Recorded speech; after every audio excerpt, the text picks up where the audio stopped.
pokoknya semua teman-teman PLB kita. Dan hari ini aku Nazwan Skia Safitri bersama Kak Putri Nursyam dan juga Prof Ishak. Hari ini kita mau ngapain nih, Nas? Kita mau ngobrol santai aja tentang kerja sebagai dosen, Dan juga sedikit mengenai pandangan pendidikan inklusi sekarang itu gimana gitu. Tapi itu masih jauh obrolan kita, Prof.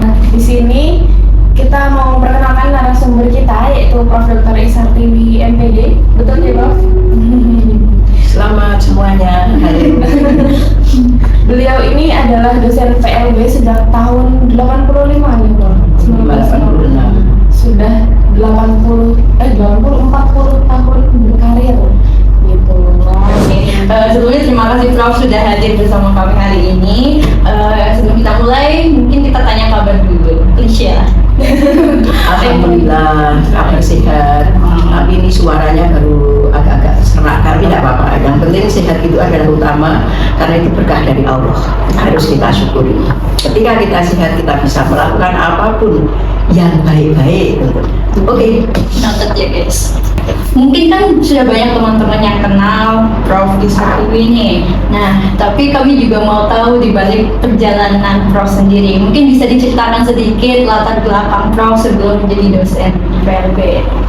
Intinya begini ya, ketika karir dosen itu sebetulnya sesuatu yang saya belum pernah merencanakan cita-cita bahwa saya akan jadi dosen itu tidak. Kebetulan pada waktu itu begitu saya lulus, kemudian di IKIP waktu itu, IKIP Jogja, tahun sekitar 85 itu ada pendaftaran dosen baru. Nah, tapi kalau mau tahu sangat berbeda penerimaan dosen masa lalu dengan sekarang. Saya menjalani tes itu 1 tahun. Mulai dari tes tertulis, waktu itu kan masih semua secara manual, belum ada komputer belum baik dan belum semasif sekarang gitu ya. HP juga belum, telepon belum masif sekarang. Nah, tes tertulis, kemudian menunggu beberapa bulan pengumuman. Setelah ada tes tertulis pengumuman diterima, kita harus tes bahasa Inggris. Nah, itu masih menunggu lagi nanti. Begitu baru kan kita nanti menunggu lagi, baru ada pengumuman diterima. Begitu ada surat diterima, hari ini sampaikan, besok pagi menerima SK dari rektor. Nah, itu perjalanan penerimaan.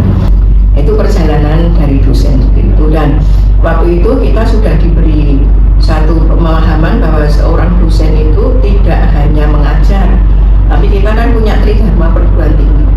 Jadi penelitian, pengabdian, mengajar, dan di dalam mengajar ini pun kita harus mengembangkan bahan-bahan belajar meskipun hanya hand out. Nah, tapi di sisi lain ya, yang memori yang saya ingat ketika kuliah itu saya mendapatkan ilmu-ilmu kedokteran banyak. Jadi kurikulum saya itu ada oftalmologi, ada antropobiologi, ada kesehatan mental, ada psikologi abnormal, ada ilmu tentang otak itu brain damage, kerusakan otak, ada ilmu yang tentang biologi. Itu yang mengajar adalah dokter-dokter yang kita pinjam dari Sarjito, pinjam dari MIPA biologi, pinjam dari FPOK gitu ya. Dan itu benar-benar kita belajar mengenai kerusakan-kerusakan sistem yang ada di tubuh ini, tetapi bukan dari medis. Karena saya bukan dokter, tapi saya kan edukator yang nanti itu kira-kira anak yang rusak kayak begini masih bisa nggak diberi satu edukasi yang tidak merusak struktur di dalam diri si anak itu. Nah, itu ternyata sangat memberikan satu wawasan sangat komprehensif ya untuk kita mengembangkan satu layanan pada anak-anak berkebutuhan khusus. Nah, itu memori proses saya kuliah waktu itu gitu ya. Sebelum makin jauh ke sana nih, Prof, tapi dari dulunya tuh Prof memang pengen ke PLB atau gimana? Nah, ini lucu. Di sini kan namanya antri di stasi yang sekarang jadi museum pendidikan itu. Dulu belum seperti ini. Waktu itu masih IKIP Yogyakarta. Nah, di situ apa-apa itu tertulis, tertampang dalam pengumuman, tertempel itu loh. Tidak online juga ada. Telepon aja nggak ada. Kita antri mengambil formulir. Nah, kita membaca jurusan-jurusan yang dibuka. Di situ adalah yang disebut jurusan pendidikan khusus. Nah, yang saya tangkap pendidikan khusus itu adalah pendidikan kejuruan keterampilan itu gitu. Karena dulu PKK yang sekarang menjadi KK di teknik, ada Buga, Rias, ada apa, itu dulu di FEB. Ya, di FEB, kemudian labnya kuliah itu sekarang menjadi ruang jurusan kita itu. Jadi pada waktu tahun saya kuliah 78 masuk itu kita itu Fakultas Ilmu Pendidikan dan PKK namanya itu ada di FEB gitu. Nah, saya pikir pendidikan khusus ini adalah pendidikan kejuruan keterampilan gitu loh, khusus keterampilan. Ya sudah, saya masuk di situ aja. Itu setelah saya masuk kuliah, oh ternyata pendidikan khusus ini berbicara mengenai anak-anak handicap. Waktu itu namanya kan terkenalnya dengan nama handicap. Tapi saya menjadi tertarik karena tadi itu kurikulumnya kok menyenangkan ya. Terus saya mulai ke sekolah-sekolah SLB. Zaman waktu itu sekolah SLB belum sebanyak ini dan belum sehebat ini ya, masih sederhana. Tapi saya mulai menyenangi bidang itu gitu, karena ada sesuatu yang membuat saya bisa bersyukur lebih banyak gitu. Dengan melihat kondisi yang anak-anak seperti itu, dan saya diberikan satu kondisi yang seperti ini. Jadi apa yang bisa saya lakukan untuk itu? Nah, itu muncul sejak saya mahasiswa. Dan dulu mahasiswa itu harus praktek di semua kekhususan. Jadi pindah-pindah misalnya 2 minggu di tunanetra, itu namanya kan itu SLBA tunanetra, ke SLBB tunarungu, ke SLBJ tunagrahita, ke inklusif terpadu namanya, dulu belum inklusif tapi pendidikan terpadu, SD terpadu. Nah, itu kita semua praktek ganti-ganti gitu. Jadi kita bisa menguasai satu skill implementasi untuk intervensi untuk ke berbagai jurusan, meskipun ketika membuat dulu namanya saya tesis bukan skripsi. Jadi tesis itu S1 itu namanya tesis, itu memilih salah satu tipe kekhususan yang kita memang ingin mendalami itu. Tapi pada waktu proses kita mempelajari keseluruhan. Itu profilnya apa berarti? Saya waktu itu membuat tesis S1, saya memilih hambatan pendengaran, kalau dulu tunanetra. Tapi saya sudah menggabungkan dengan media. Jadi saya memang hobi waktu itu ya. Jadi saya membandingkan antara komposisi sudah mengambil kecepatan, menganalisis kecepatan membaca braille dan korelasinya dengan kemampuan berbahasa tunanetra itu pada waktu itu. Dan tahu nggak saya di mana di S1 zaman semono itu saya risetnya bukan di Jogja, saya risetnya di Jebres Solo, sehingga saya harus kos di dekat SLB-nya itu. Mengurusnya izin itu mulai dari Bapeda Jogja sampai Bapeda Semarang dulu, kemudian nanti baru dibawa ke Dinas dan Bapeda Pendidikan Surakarta, baru bisa izin masuk sekolah itu. Nah, pengalaman itu loh yang saya merasa membantu saya untuk berkomunikasi dengan berbagai lembaga. Dan saya tahu seperti itu, dan kebetulan itu memang sudah dibina sejak saya SKKA ya, bahwa kita praktek industri itu tidak dicarikan seperti sekarang, cari sendiri. Saya mengambil di perusahaan besar waktu itu gitu loh. Tapi mencari sendiri, baru setelah kita dapat perusahaan, baru kepala sekolah memberi surat dan mengantarkan untuk terjun ke sana. Itu juga yang saya jadi penasaran, Prof. Dari kita ngobrol sebelum take ini pun, saya melihat bahwa Prof itu tuh punya resiliensi yang tinggi gitu.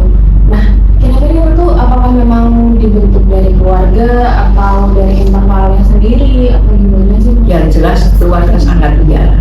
Dan ada satu metode yang ibu saya tanamkan. Apa itu, Prof? Jadi orang itu harus peka terhadap suatu instruksi. Kemudian ada satu lagi, kita harus tahu lingkungan di rumah kita itu. Misalnya ambilkan pisau, saya nggak boleh bertanya di mana. Itu ambilkan pisau. Kalau saya tanya nggak boleh nirukan, nggak boleh bertanya. Nah, kemudian di perkembangan sosialnya saya suka organisasi. Jadi ikut Nasyatul Aisyah ya. Kebetulan setelah lulus S1 kemudian ada penerimaan dosen itu dengan proses seperti tadi. Kemudian setelah tahun 88 berarti 2 tahun saya kerja, saya lanjut S2. Waktu itu belum ada PLB S2, saya ngambil teknologi pembelajaran tapi di Malang. Kemudian ada tes waktu itu, tes juga ada RPL tes. Kemudian saya ngambil risetnya juga Educational Technology for Special Education. Jadi saya aplikasikan lagi ke tunanetra tapi lebih ke medianya, ya, toolsnya gitu. Kemudian di samping setelah saya S2 kebetulan saya diajak ke lembaga penelitian. Saya menjadi sekretaris pusat studi pendidikan dasar dan menengah. Di situ banyak kerjasama dengan Pemda, banyak riset. Kemudian setelah saya sekretaris, saya menjadi ketua pusat kurang lebih tahun 94. Sampai itu kemudian saya studi S3 lagi. Itu juga ngambil ngambil teknologi pendidikan.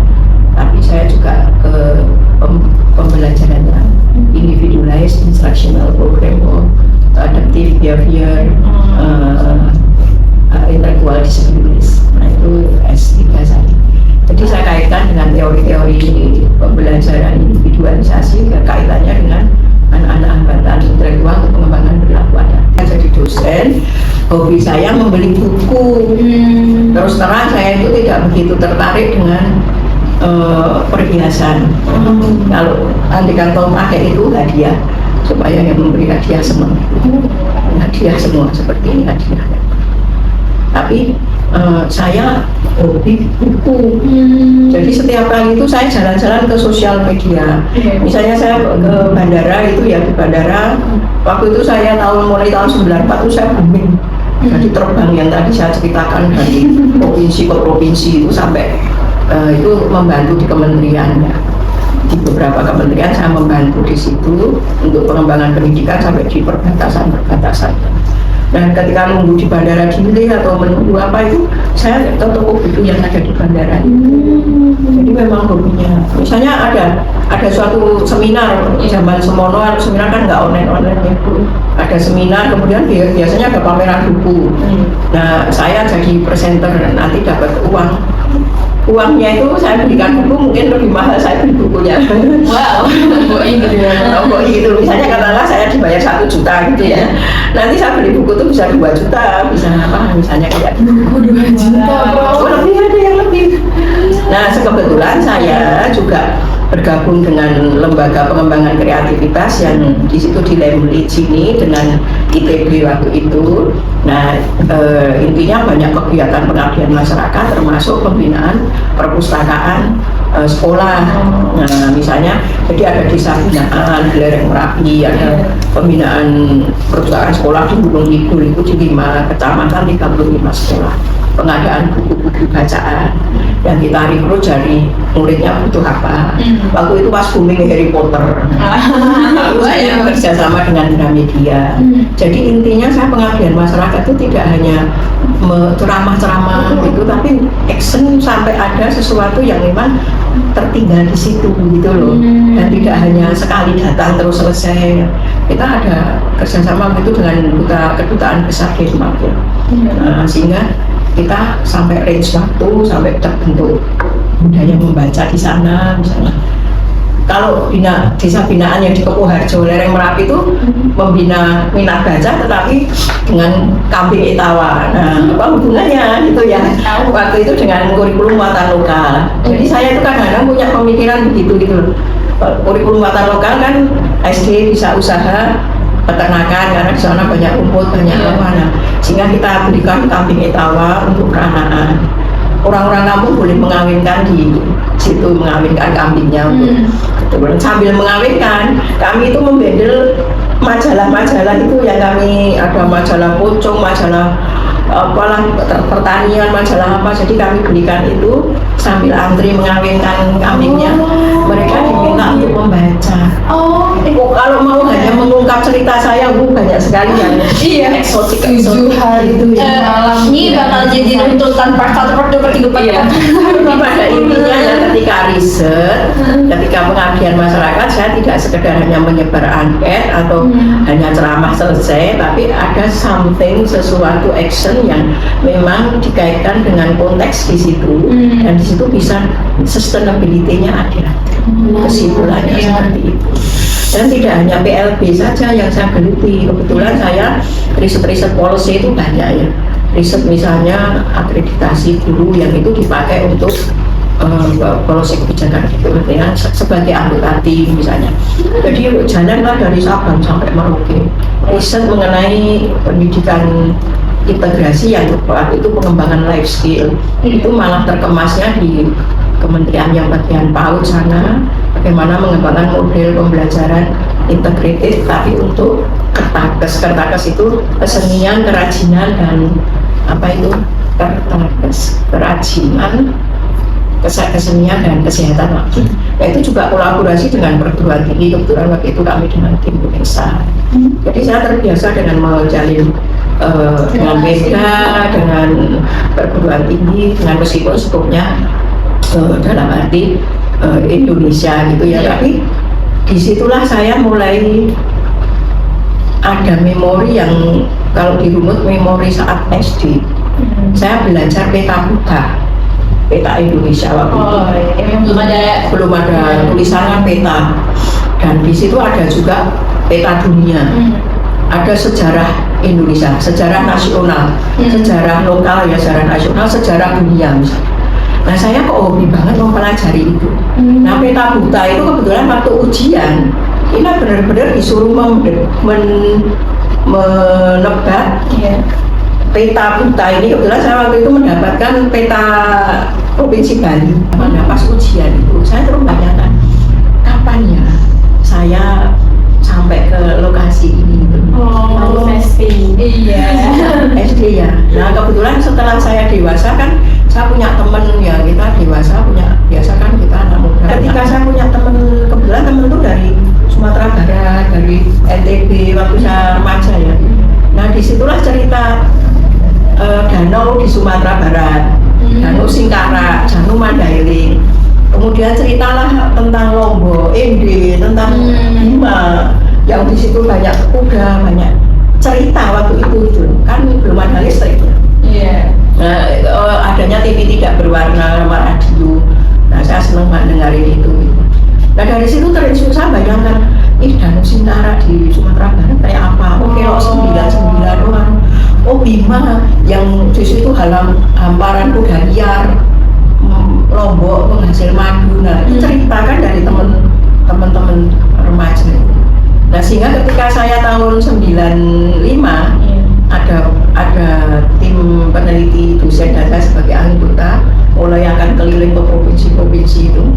Terus saya ditanya sama pimpinan, Bu Is pilih mana? Saya pilih ke Sumatera Barat. Pernah ke sana? Belum. Kenapa? Saya saya waktu itu mendengar cerita tentang Sumatera Barat, jadi saya ingin ke sana. Nah, itu terbuktilah. Akhirnya saya ketika mengalami di SD membaca peta itu, saya akhirnya kan kesampaian dari Sabang, semua Aceh, Provinsi Medan, udah Kalimantan Utara, sampai Sebatik, sampai perbatasan Papua Nugini. Alhamdulillah, saya pernah ke sana semua. Yang terpikirkan oleh saya sekarang itu dimana di proses sekarang itu tuh dibangun oleh bacaan-bacaan dan juga informasi yang tersedia pada saat Prof kecil begitu. Dan saya jadi berpikir bahwa sepertinya anak-anak di Indonesia tuh bukannya tidak mampu berpikir begitu, tapi memang tidak dibangun dari kecil.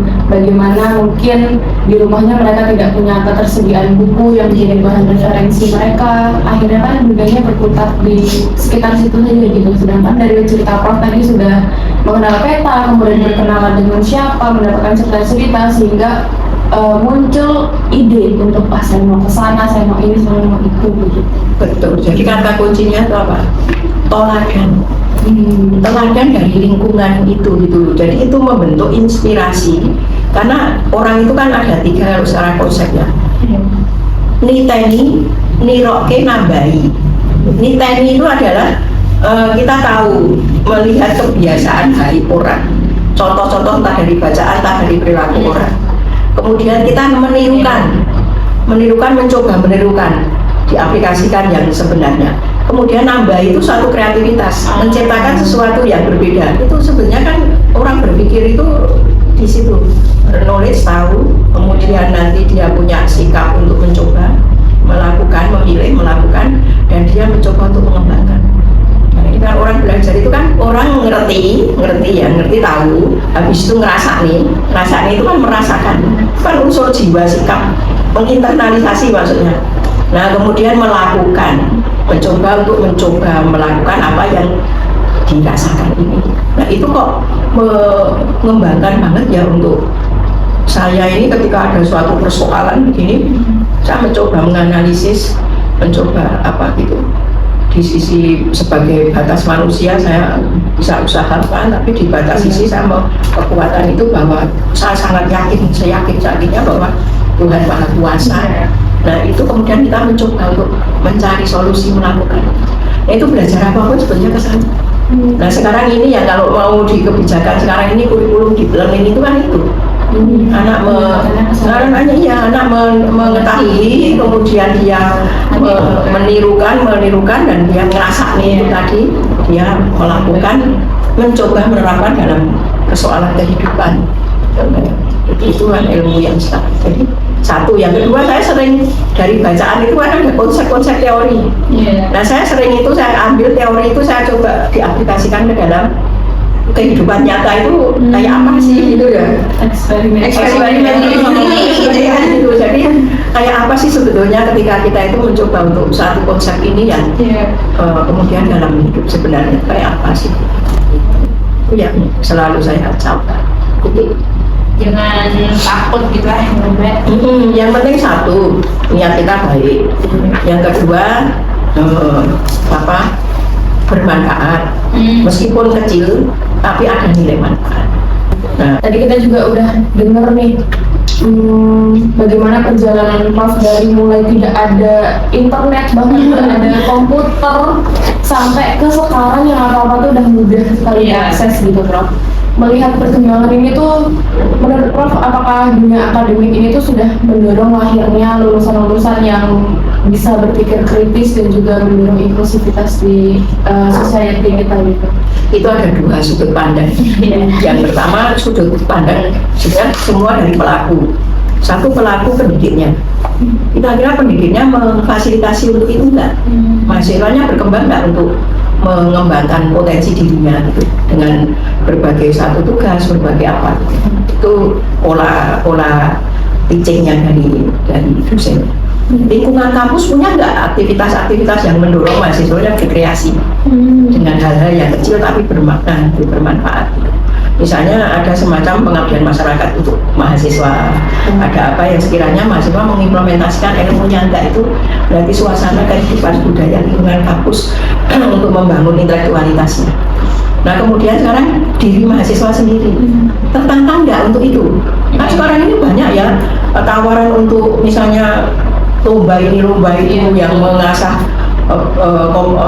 persaingan kita berpikir, kita berkarya, tapi tertantang nggak mahasiswa itu? Apa saya cukup mahasiswa formalitas sebenarnya? Nah, karena pada waktu mahasiswa pun saya juga diajak dosen, udah ikut dosen penelitian dosen gitu loh. Jadi saya ngambil data ke sana dan nggak ada uang, nggak ada apanya. Jadi saya terbiasa satu kata kunci ketika bekerja itu jangan menghitung berapa uang yang harus saya terima.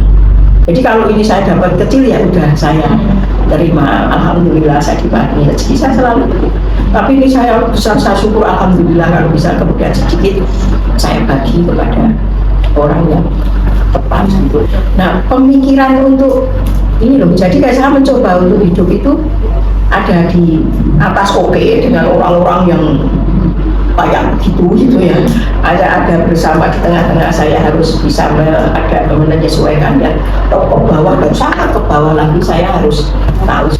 Kalau Prof bisa ngasih nih Prof, perbedaan yang paling besar antara mahasiswa katakanlah zamannya Prof Hermanto begitu dengan mahasiswa zaman sekarang, tiga perbedaan paling besarnya itu apa Prof? Ini bukan maksudnya kita mau membandingkan ya, tapi dalam tujuan untuk mengevaluasi sebenarnya kenapa yang dulu itu bisa begini, tapi kenapa yang zaman sekarang itu begini. Ya, jadi ada 3 perbedaan besar ya. Pada waktu itu mencari sumber sangat susah, tetapi mahasiswa ini berinisiasi dan mau belajar. Sehingga ketika diajak dosen, misalnya saya kan sering mengajak mereka itu jadi ikut lomba di mengusulkan proposal ke Pemda, dan kemudian dibentuk tim, kemudian membuat proposal didanai misalnya seperti itu. Mau belajar, mau melakukan kerjaan dan mau belajar untuk menuangkan satu ide gagasan yang dibimbing oleh dosen. Itu meskipun dengan fasilitas yang pas-pasan waktu itu gitu ya. Nah kemudian mereka termotivasi itu gitu. Kemudian yang perbedaan kedua, mahasiswa itu aktif.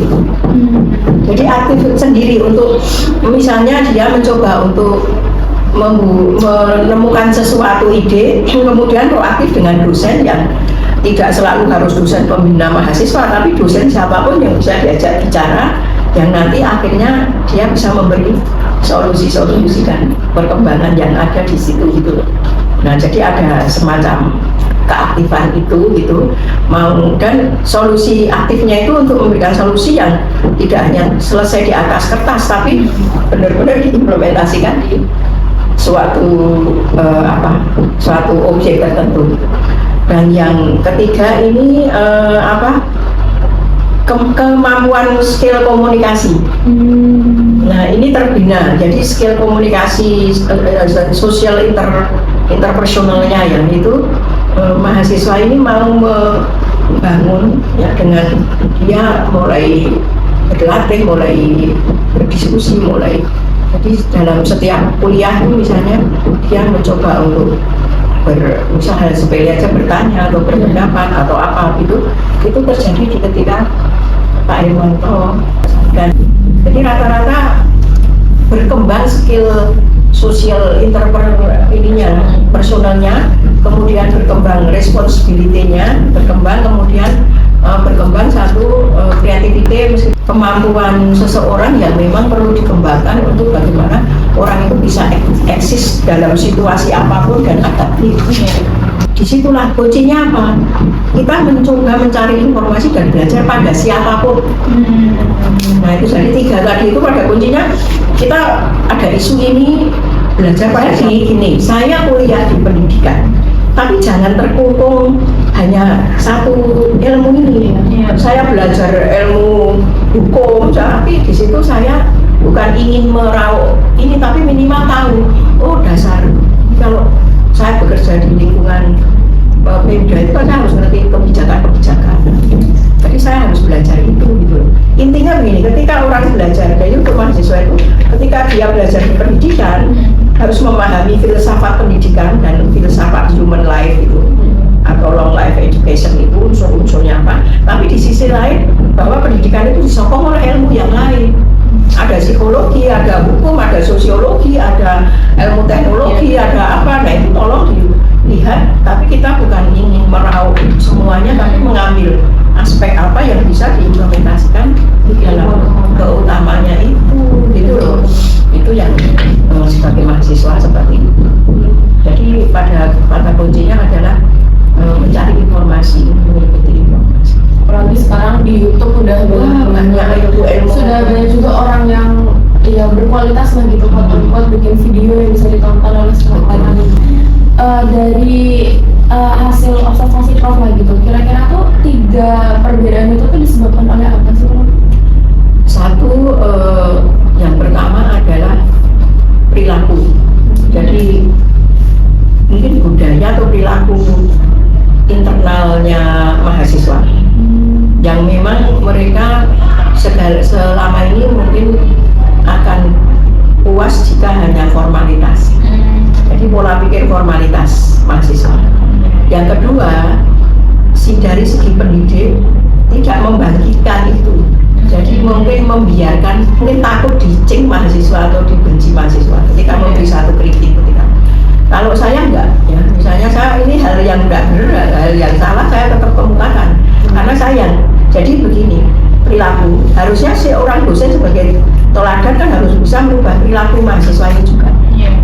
Jadi muncul itu, jadi ketidakpedulian dari kedua belah pihak juga di dalam lingkungan kampus sendiri. Tidak ada kepedulian itu. Kalau etika lingkungan kampus ini, terutama etika ilmiah dan etika intelektual ya, karena lingkungan itu selalu ke etika intelektual. Ini dibiarkan, gitu. Tidak ada entah rambu-rambu yang membuat di situ membentuk suatu budaya ya yang memang berperilaku harus seperti ini. Jadi dari segi lingkungan itu memang kurang begitu diperdulikan ya. Kemudian hilangnya teladan. Saingan mahasiswa sekarang itu robot loh. Jadi kalau kita malah akan jadi tukang pengguna robot dan mengelapi robot kan, itu yang menyebabkan mahasiswa mengapa jadi itu nggak punya prospek melihat perkembangan situasi hidup sekarang ini tantangannya kayak apa. Jadi saya harus membentuk diri itu kayak apa.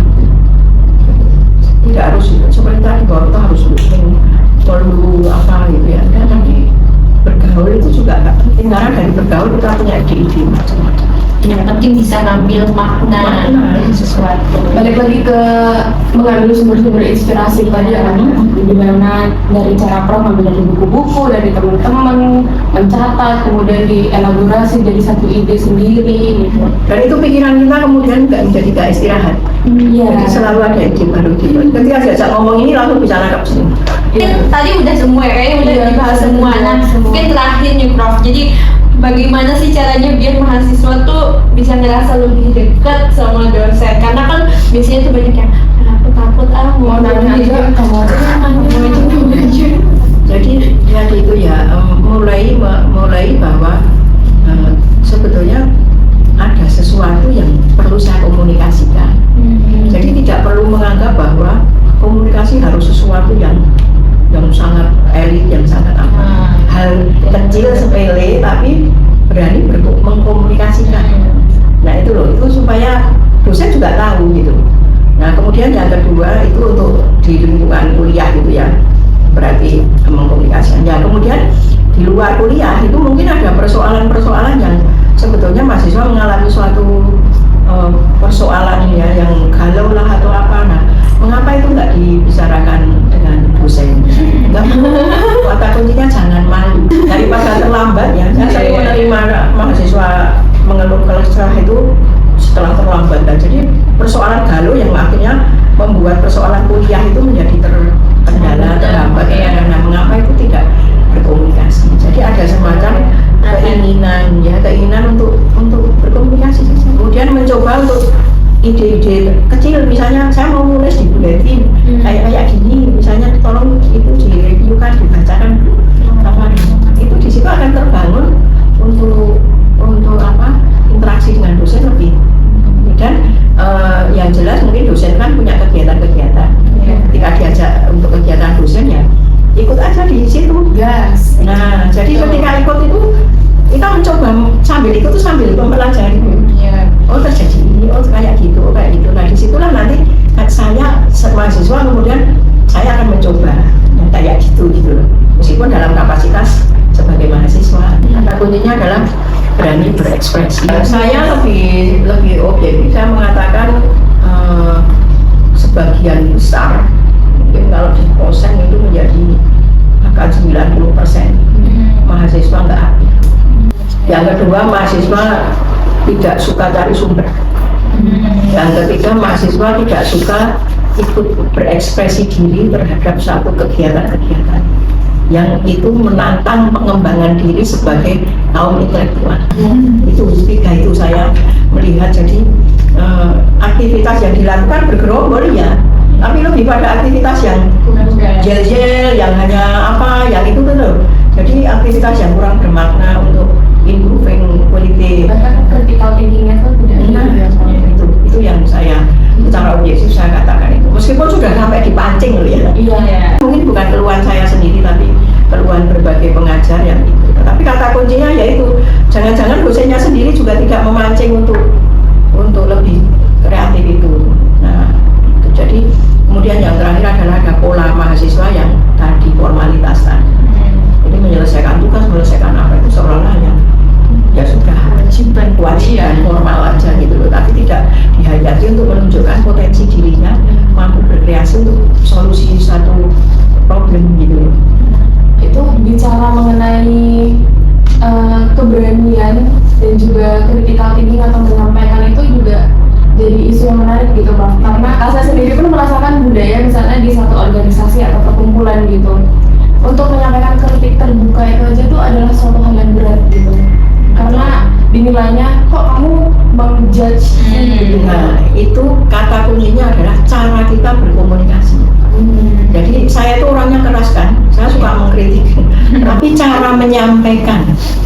Jadi bagaimana orang yang dikritik itu tidak merasa dipojokkan, tidak merasa direndahkan. Nah ini jadi skill menyampaikan satu kritik. Nah itu supaya bagaimana ide kita ini bisa diterima orang lain, meskipun idenya itu menyimpang dari apa yang jadi cara menyampaikan sih, oke, yang tadi itu ada 1, 2, 3 itu bagus sih, alangkah baiknya jika hal itu ditambahkan. Jadi cara keterampilan kita interpersonal dan intrapersonal sosial itu yang memang perlu dikembangkan. Maka sesekali kita nyoba juga, hanya yuk kita berombongan ke satu tempat tertentu misalnya, tapi bukan hanya rekreasi, di situ ada pembinaan ke wilayah di situ, mungkin sosialisasi apa, tapi punya ide sendiri gitu loh. Itu yang selalu dulu saya tekankan pada mahasiswa. Lagi-lagi ya, planning mahasiswa itu punya range waktu terbatas, rencanakan kuliah itu dengan waktu.